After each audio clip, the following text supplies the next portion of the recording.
Welcome to the SDA Housing Podcast, brought to you by NDIS Property Australia. Before starting this episode, we need to provide a general disclaimer. Information contained in this podcast is general in nature only. It does not take into account the objectives, financial situation, or needs of any particular person. You need to consider your financial situation and needs before making any decisions based on the information in this podcast. And you should consider seeking independent and professional advice for your personal circumstances. All right, let's begin. Hello, everybody. My name is Min, and I'm your host from NDIS Property Australia. And you listen to the SDA Housing Podcast, a show that explains, highlights, guides, and brings awareness about all things SDA in this ever-changing NDIS world. Welcome, Mr. Dr. Angad Singh. How are you? I'm very well, thank you, Min. Thank you for having me. It's a pleasure as always. We're going to talk faster there because there's so much to unpack. Oh, man, it's unreal. So unreal. I'm going to talk faster than normal, so will you. Mate, what's going on? What's this crazy thing about the NDIS SDA price guide reviews? Mate, I'm sure you've seen it, right? So the NDIS has just released their comprehensive 5-year review for the recommendations of the SDA benchmarks. What that means is essentially the recommendation for what the SDA income should change to. And if you haven't already read the report, read the report. There is a lot of information in there to unpack and significant changes that need to be understood for all investors moving forward. Great. Let's go back to the last 6 to 8 months. Right. What have you and I been going on about for the last 10 months or so? What are we talking about? Look, we have been talking about Class 3 construction, 2-participant homes, building in big blocks of land, high-quality design, private courtyards, building to multiple design categories, and allowing for that improved livability component. So, yeah, I guess in many ways this has validated everything we've been talking about, hasn't it? It certainly has. I mean, at some point, Angad, I was feeling like you and I were the only two guys on this little island called the future of the SDA. Yeah. And people were still going on about HPS is the way to go. The big house with 4-bedroom, 4-bathroom, 2-car. Yeah. 3 HPS participants is the way to go and blah, blah, blah. Mm-hmm. And even I thought, geez, maybe we are wrong, Angad. Maybe we're going too far ahead of ourselves. And is this the right way to go about this? And we came to this conclusion 6 to 9 months ago because we looked at the data, we looked at the research, we looked at the problems, we looked at what everyone else is doing out there, and we saw that there was a big gap in the marketplace because absolutely to research anything, you got to do the research, due diligence, the analysis. Mm-hmm. You got to study the numbers, and too many people were both builders, developers, and investors were so focused on returns, yields, and they really weren't worried about or understanding the risks component of this all. So absolutely. You and I discussed so many times the importance of IL, two participants, and Class 3. And here we are now with the recommended changes. Yeah. Right. And even though my last episode with Debbie, she says it's not set in concrete and blah, blah, blah. Listen, it came out on an NDIS document. Yes. They've had a lot of input. They have. With these stakeholders who contribute to the recommendations. I would say this is 90% complete, 95% complete, ready to go. That they would not have released the document out this close to July 1 if there was going to be major changes next few months. No. So Debbie's right. It's not set in stone until 1st of October. Yes, correct. But it's almost finished. It's been a year or so of hard work of recommendations. And it would be a surprise to see changes from here. Yes. Or significant changes from here, I should say. So the question now is, Angad, where to from here for you and I and those of us who are riding the wave in advance already? Yeah. Right? Yep. What have you put together on your books? Yeah. Has these changes from the SDA perspective, pricing changes, recommended changes, sorry, have they altered what you're currently doing already, or really enhance and giving you reassurance of what's going to come forward with? Yeah. Look, to be honest, in many ways, nothing has changed here at SADHANA Constructions. And the reason is because we were already doing what you and I have been talking about, right? Now, there are very clear winners and losers in this report, and I think people need to understand that. The funding for apartments has gone down significantly, particularly in the HPS space. The largest increases are seen in 2-participant homes and massive increases. So, for example, a 2-participant home previously, I think for IL was generating circa 70, 75,000 bucks. And now it's generating about 170 or 180,000 bucks. So that is almost a tripling. Let's go into the facts. A year ago, you and I were doing Kelmscott, for example. Yes. Kelmscott is southeast in Perth. Check out that podcast about a year ago now. Maybe more, Min. Maybe it's more than a year ago. It was all about IL in Perth. And we did the numbers. It's like if we had 2 IL participants in a 4-bedroom house, it will be about 65 to 70, 67, 68 grand, 67, 68 grand for 2 participants for IL. Yep. If it was 3 participants in the southeast sector of Perth, we're talking about 93 to 95,000 for 3 IL participants. That's right. In a 4-bedroom house. Now let's compare that to a different 3-bedroom house, IL, in southeast Perth. Yeah. A location factor of 1.08. Yeah. And both of them had 5 sprinklers, by the way. Yeah. Both of them were class 3. We're now looking at 180 grand rent for a 2-resident IL versus a 68 grand. Is almost triple. Is it triple? It is. Yeah, it is. It's triple. Yeah. 60 to 180 is bang on triple, right? And this is before the CPI for next year in April. Yeah. So look, let's be clear about this though, yeah? So it's not just about the returns. And we have to also acknowledge that the way this recommendation, the methodology applied by the NDIA is really about understanding the cost of the dwellings. They're not trying to signal to the market what you should do. That knowing what you should do is really up to the investors to make sensible decisions based on other market factors, such as what do participants need and want.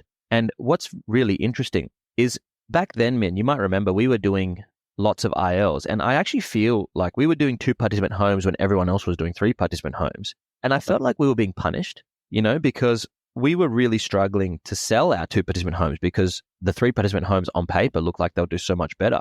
We were doing ILs and we felt like we were being punished for it, even though reports from all of our seal providers and SDA providers were telling us that's where the demand is. We were doing class 3 fire sprinklers.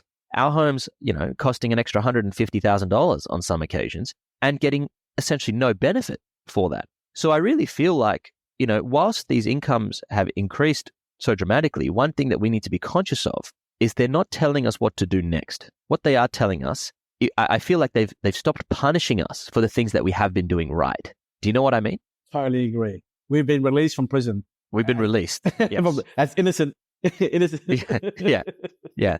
And one thing about this, right? So one of the great benefits of the new funding amounts is what it should do is it should actually expand the capacity to improve the quality of SDA delivery, right? It's not just about trying to make now a much higher return for investors, although that is the consequence of these. One thing that we can see very clearly and is that the 2-participant homes, they have normalized for the cost, the returns. So now if someone is engaging in that type of product, which is the product that is most in demand, they are going to be rewarded as they would have had they built a 1-bedroom apartment, right? So they're going to achieve a similar level of return. Before, 1-bedroom HPS apartments were through the roof and 2-participant homes felt like the poor cousin of the investment, didn't it?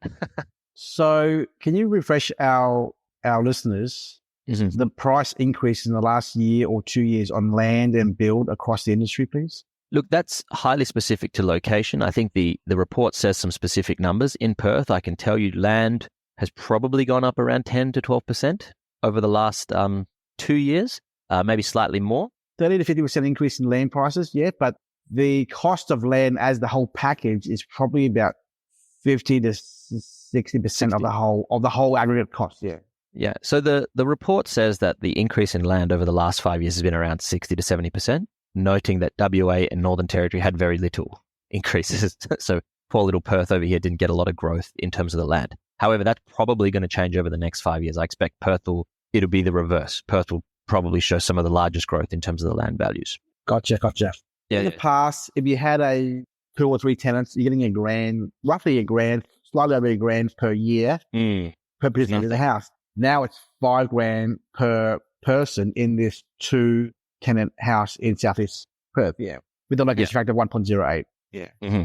Yeah, which to me, honestly, is still not enough. I feel like the sprinkler needs to be more. What's interesting to me, if you read the report, once again, what it says is that the construction costs, by the way, which seem very high, most of the house and land packages that you see, the construction costs will be far lower than what numbers are in that report. And there's a couple of reasons for that. The first reason for that is the government always tends to be conservative with their construction budgets. And the second reason is most of the packages that are out there are class 1. Yeah. Now, the assumption of this report is that the construction standard should be a class 3 residential care building, which is, as you and I have discussed in a previous podcast, check that out if you haven't already, the construction cost of class 3 is significantly higher, right? And I feel like it's very strange that they're distinguishing between fire sprinklers and not fire sprinklers, but assuming that they're both class 3, which is impossible. Yeah. If you are doing class 3 residential care buildings, fire sprinklers are required by law, full stop, right? So the construction costs that they've got in there are far too high for a class 1, reasonable for a class 3, but the specific allowance for sprinklers I still feel like is too low. Yep, totally agree. Again, these are recommendations. At least it's a step in the right direction. Yeah, 100% step in the right direction, I would say. Because this document, this paper, it talks a lot about fire sprinklers. It does. It's mentioned a lot, and it's implying long-term there's going to be a massive mandate change. That's what I think, yeah. Yeah, so now look, they're obviously smart people, right? So the fact that they have made the assumption that they're going to be class 3 residential care buildings as the baseline, I think is a signal, and I think that should be taken very seriously. What we have seen, by the way, is this is for dwellings that are enrolled after July 1, 2023. So it's quite likely that at some point in the future, we will see that fire sprinklers and possibly even class 3 will become mandated. And it will be interesting because they also have suggested, which I think is a fantastic thing, that the NDIA start working with the Australian Building Codes Board to help understand this very specific type of construction and separate it from, something that's like a 10-person residential care building and have specific requirements for a residential care building of this small scale and make it more homely in nature, right? Okay. I want to ask you a question now. Sure, brother. In the past, we talked about NCC, National Construction Code, yes, the SDA Building Guidelines, which you all know about, and now they're throwing in the word ABC, Australian Building Code. What's this ABC mean? Sure, good question. So the NCC is the National Construction Code. That's essentially the technical document that outlines what you need to do, right? The ABCB is the Australian Building Codes Board. They are responsible for writing the NCC. So the way to think about it is the NDIS, for example, is the document, is the scheme, and the NDIA is the association which manages the scheme. Does that make sense? Yeah. So the ABCB manages the NCC. Gotcha. In the recommendations, it said even though the NDIS or NDIA should not be responsible for mandating whether it's going to be fire sprinklers or not, it recommends the NCC and ACB should be looks at it. Yeah. Look, and that's true, right? So it's not their hill to die on. I don't think. I think what these people are doing in this report is that they're looking at the cost assumptions broadly, and they're generalists in nature. They're looking at many different factors. This is a highly specific technical construction issue that needs to be addressed by construction experts, right? And frankly, I think the only mistake or the largest mistake that they've made is they've assumed everything is class 3 and then sprinklers are not sprinklers, when really it should have been class 1 without sprinklers or class 3 with sprinklers. And I think that if you had that type of distinction, you would see massive, massive differences in the benchmark incomes. What will need to happen is, like with all new things, the Building Codes Board will need to really have a think about this particular typology of building, right? So do we need sprinklers or not? There needs to be a decision made on that.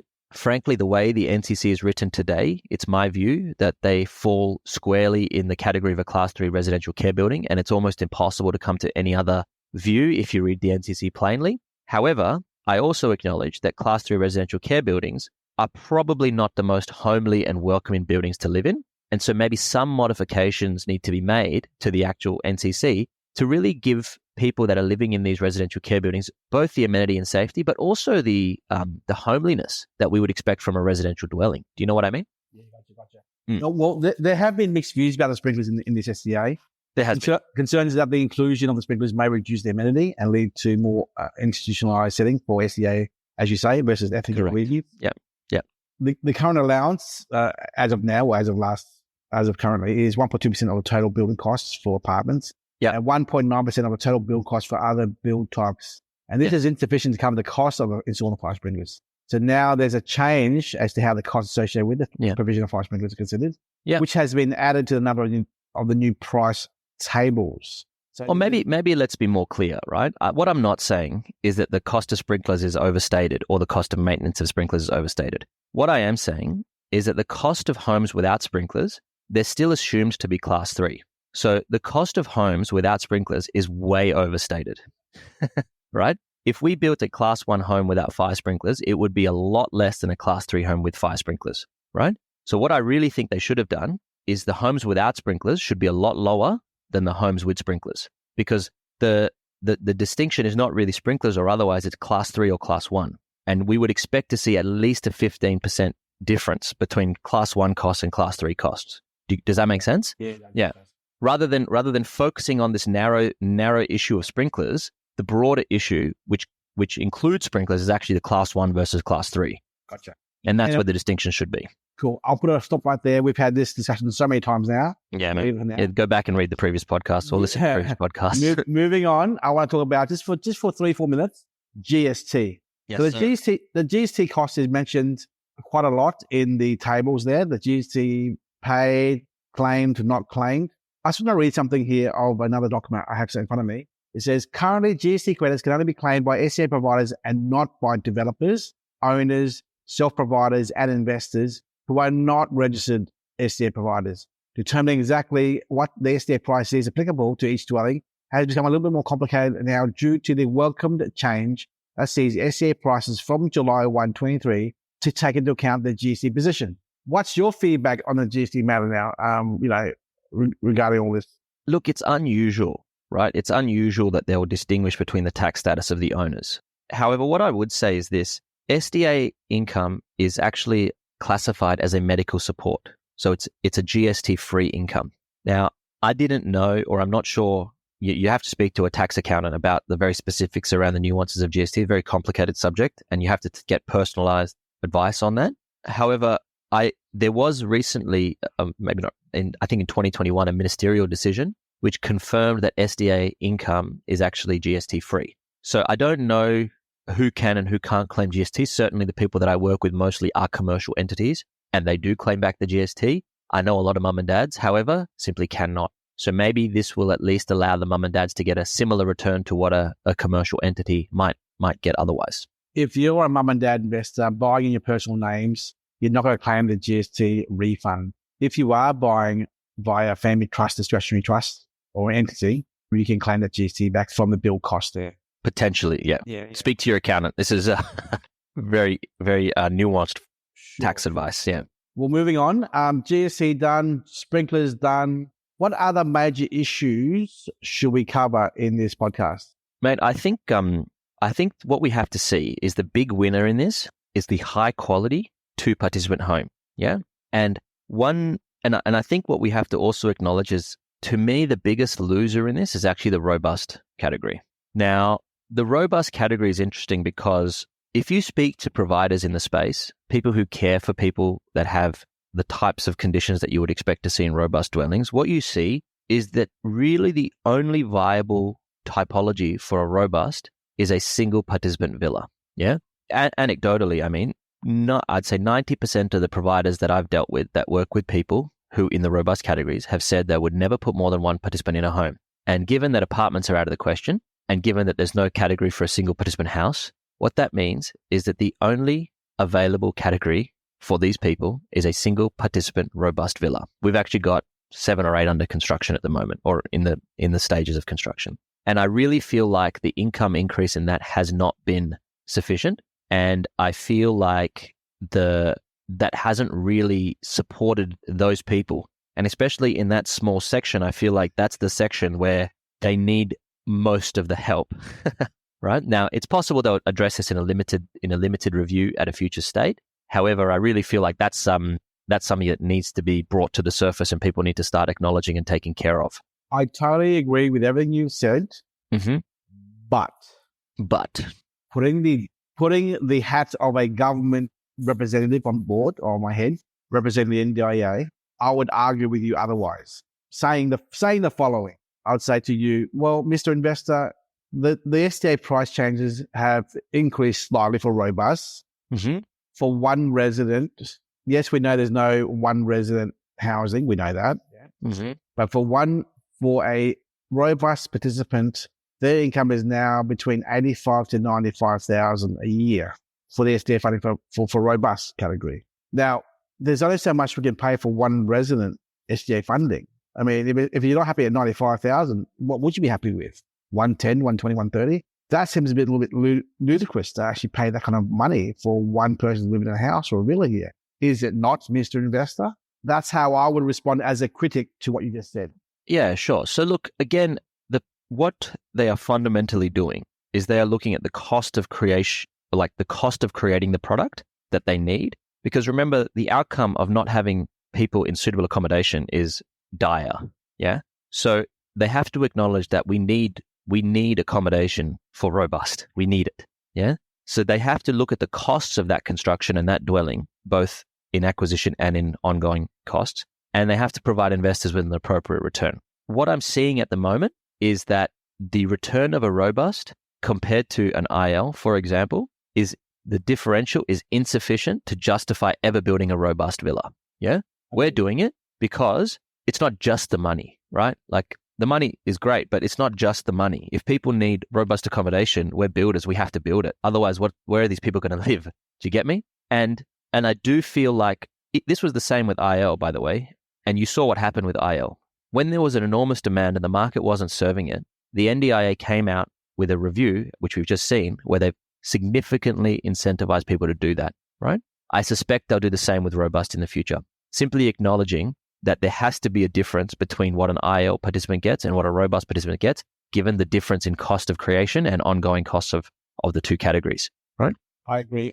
I would dare say in the future, maybe 5 years from now, if not earlier, we might see a bump up of the robust funding to entice investors to go back into robust and a decrease of HPS. Yes, it's definitely possible.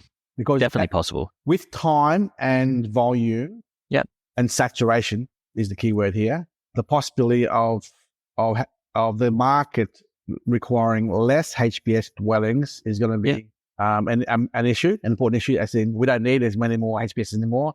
Let's reduce the funding and let's increase HPS. Yeah. And look, robust. Yeah. Yeah. One thing to remember. So what do these prices actually do? So right now, if you look at currently what typical 2-participant home will get, for an IL, it will get around 70,000. And for a HPS, it'll get around 120,000 typically, right? With the new prices, that goes from what is currently 60 to 120,000, depending on the participant split. It goes to 180 to 215,000. Yeah. So you're getting a big increase in the ceiling, but you're getting an even bigger increase in the floor. Does that make sense? So what it means is that whatever you design to, having even IL will be a great outcome for investors. Yeah. Now that's not saying that you should only design for IL. What that's saying is if you do design for high physical support and you have someone that's living in there that's currently IL, that you're still doing very well. Does that make sense? And I think that's very important because remember, anecdotally, again, speaking to providers, around 60% of disabilities are degenerative. So you expect someone who starts as IL will then turn into FA and possibly HPS. So what you really want to do is create an environment where someone can move in and live long term and not have to leave because all of a sudden their disability has gotten worse and now their accommodation is no longer suitable. So I guess what it really does is it allows people to build to that HPS standard and then not be penalized when they take someone in who might currently be IL but might be moving down that path towards HPS. Yep, totally agree. I want to go off track a little bit here. Sure, buddy. The report talks about a few things that need to stand out here in this conversation.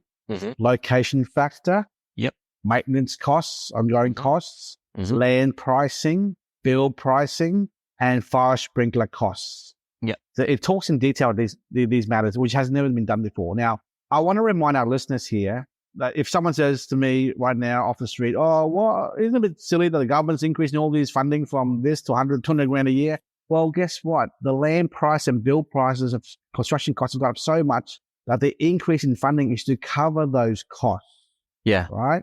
And to cover those costs that have occurred the last 2-3 years of inflation. Now, where the NDIA is going to make these changes with regards to income is the location factor. Mm-hmm. Angad, what is your impression of I have no other word other than manipulations. Yeah. Their massaging of the location factor numbers implied or what's the word, implications to the movement of investors around the marketplace.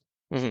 Look, I think they've obviously tried to price in the additional cost of land, and they've tried to do that via the location factors. I think they've done a reasonable job. And again, I think what they're trying to do is not penalize people for trying to do a better job. So let's just say someone wants to go and build out 30 Ks from the CBD, they might get a location factor of 1. And now someone wants to build inner Perth, they might get a location factor of, I think it's 1.25 or something, right? And I think that's great, because it means that the investors are not being penalized for trying to produce high quality SDA.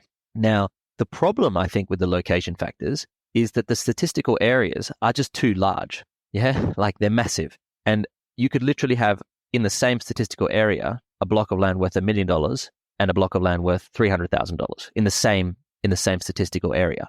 So I feel like the location factors, I think they've done a pretty good job with what they have done, but they're quite limited in that it's a very blunt instrument for actually understanding land values. Do you know what I mean? Yes, totally.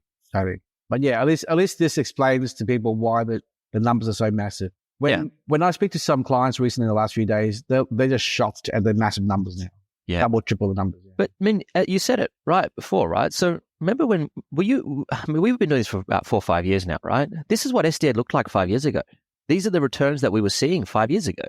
Yeah, do you remember? Yeah, exactly. So SDA kind of goes in waves, yeah? And at the top of the wave, when they release these pricing figures, they seem quite aggressive in what they're doing. And then what happens is over time, competition strikes and this happens and that happens and risk changes and all the rest. And then eventually where we were, 6 months ago is we're like, look, I can't justify anyone building an IL home. It doesn't really stack, where interest rates were, much higher now than they were before. So what had happened is that the SDA returns over the previous 5 years have really been eroded. They kind of started similar to this report, and then they were eroded away. What this report has done, and this is why they do a report every 5 years, they've taken that into consideration and almost done a reset. Here, this is where we should be now to provide the returns that we need to incentivize investors to get into the marketplace again. Yep. With the I think with the next 5 years with the CPI increases and also land prices coming back down, hopefully, cost of construction stabilizing with labor labor costs, and the next 5-year review, I think the next reset will be perfectly fine as well. Yeah. You have to have some trust in the people, that are conducting these reviews, that they have a good head on their shoulders and that they're taking the submissions seriously and that they're going to make good decisions about the NDIS in the future. The other thing is interest rates, serviceability of home loans. Yes. In the past, I mean, we've been privy and part of these processes. Our office here, the valuers issue us a request to do a SDA income forecast. Yep. And we always base it on usually they're always 4-bedroom homes, but on 3 tenant HPSs on the house, on the property. And that's what they use for the valuation. I'm sure now with the way the interest rates are, with possible more increases, they're going to be taking account more of a tenancy mix like IL or ILFA and whatnot, rather than always HPSs. And what we're seeing now with these numbers are IL is almost the same as FA. Yeah, exactly. It was almost the same as HPS, which means basically the serviceability is now stronger for those investors who have a lower income salary to use for their serviceability for the home loan. Yeah. The serviceability should be easier. The valuation should be easier. The risk, in my view, is also lower because you're not relying on getting HPS clients. It's nice if you get them, but honestly, if you get 3 ILs or even 2 ILs, it's actually totally fine. So I think overall, this is very positive for investors. Speaking of location factor, I mean, you and I are working on a client right now, dealing at, Marmadale versus North Perth in, I think, Midvale. Midvale, is that right? Yeah, that's right. The location factor for Armadale is 1.08, but the location factor up north was 0.98. Yeah, 0.94, I think. 0.94, a difference of 14%. Now, that 14% difference really is on a 180 IL scenario or a HPS scenario. That is 14% on 200 is almost significant. 30 grand. 25 grand, yeah. 25 to 30 grand. Yeah. Now, can I ask you, why do you think the location factor is such a big difference between the two, North Midvale and Armidale in Perth there? Yeah, honestly speaking, man, I think it's a bug. Yeah, I don't think that's by design. I think that's by accident. So let me be clear. The statistical areas for the Northeast and Southeast are massive. Yeah. And because of that, the statistical area, the valuation that they have for land in the Southeast versus land in the Northeast is significantly different. Having said that, the land value in those particular areas is actually quite similar. So I think, as I was saying with you before, the location factors are quite blunt instruments. They don't necessarily take into account the specific block in the specific suburb.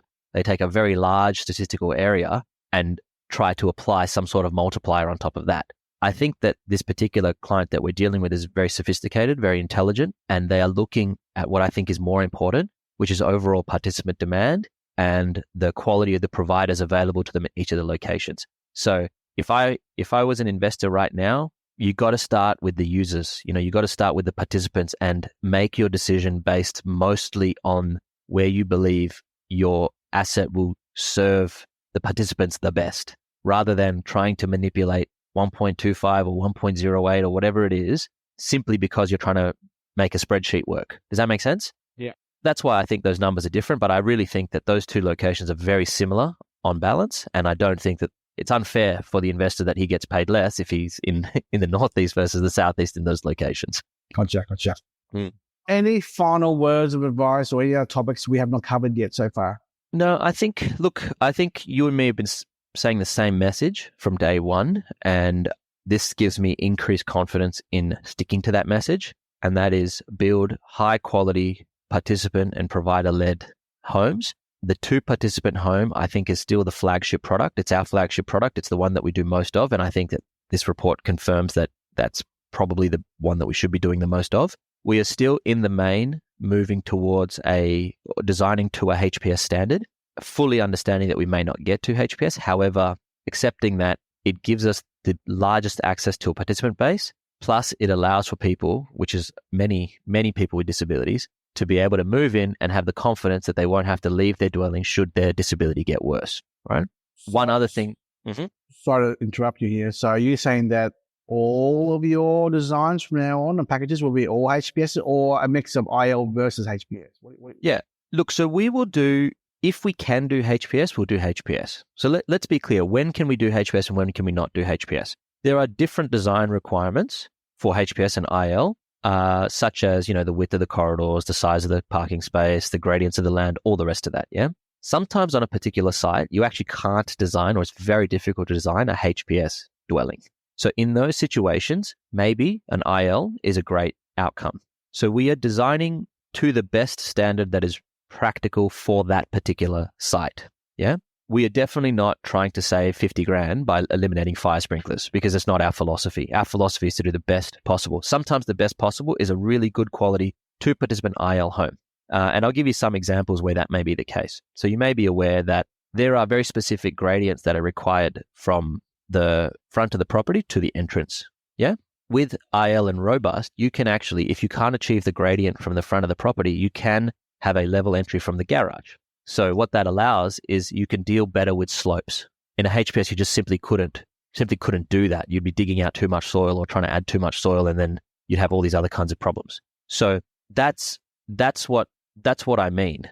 You design the best product for that particular location if you believe that there are participants there. The other thing is, with these increases in income, what this will do is it will give us access to far superior locations than we previously had access to, and still be able to generate a commercial return for our investors. Now, I know that some investors are targeting a 20% return, and if they get it, good on them, right? That's probably too good to be true. And what they will find is, in the short term, they'll probably do well, and in the medium term, they'll get too much competition in those areas, and in the long term, their product will probably be vacant, right?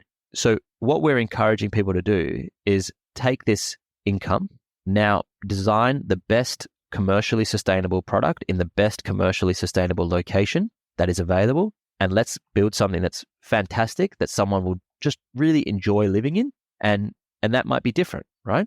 So yeah, that's how we're approaching it, and most of them will probably still be HPS. There'll be a number of new locations where the size of the lot or the narrowness of the lot just prohibits HPS, in which case we'll design specifically to IL. And as I mentioned earlier, we're getting an enormous amount of inquiry and demand from providers who just cannot find suitable accommodation in the robust space. So we'll continue to do our best to serve those providers as best as we can. So you'll be focusing on villa robust designs there? That seems to be what people need. Yeah. Like I said, we are, in the truest sense, doing our best to be people-led, participant-led. Yeah? Participant-led isn't just whether you've got a particular person that is going to move in. Participant-led means that your entire philosophy of design and construct and selection of location is driven with the number one consideration is the needs of the participant, which I think if you look at our very, very first podcast, that was what you and I both said is probably the most important thing, right? Is think about the person who's going to live in these and design it for them, because they're the ones who matter, right? Exactly.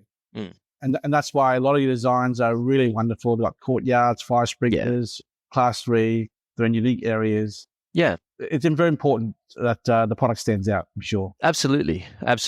Yeah. And just think about what a month of vacancy will cost you, or 2 months of vacancy will cost you in these dwellings now. Yeah. So the cost of quality in the long term, I think the cost of not having quality in the long term is too high. As far as I know, we still are the only builders that are doing 2 participant, class 3, fire sprinklered homes that are above, that exceed all of the SDA requirements in terms of their sizing and turning circles and all the rest of that, and have private courtyards. As far as I know, we're the only builder that's providing that product in the Perth market. There's other builders who are doing class 1. There's other builders who, on the same lot size, for example, are providing a 3-participant home. But, I think we just stick to our guns at this point and know that we're definitely on the right path. Great. Any of our listeners who are interested in finding out more about SADHANA and their philosophy, please look at the last 4 or 5 episodes with regards to our discussions with Angad Singh here. We have a handful of stock, both 1-part contracts for SMSF friendly and also 2-part contracts for normal purchases around the Perth market. We look forward to getting your inquiry and talk to you more about how Angad and his team can help you out with your interest in this and go from there. Angad, any last comments before we hang up? No, brother, that's it from me. Thank you very much. Thanks for having me again. Thank you very much, mate. Bye-bye. Ciao, brother. Bye-bye. We hope you enjoyed this episode. Please make sure you are subscribed and following us so you can keep in the loop with all of our upcoming episodes. We would really appreciate it if you could leave us a 5-star rating, a written review, and to share this podcast with those that could benefit. Until next time, catch you on the next episode.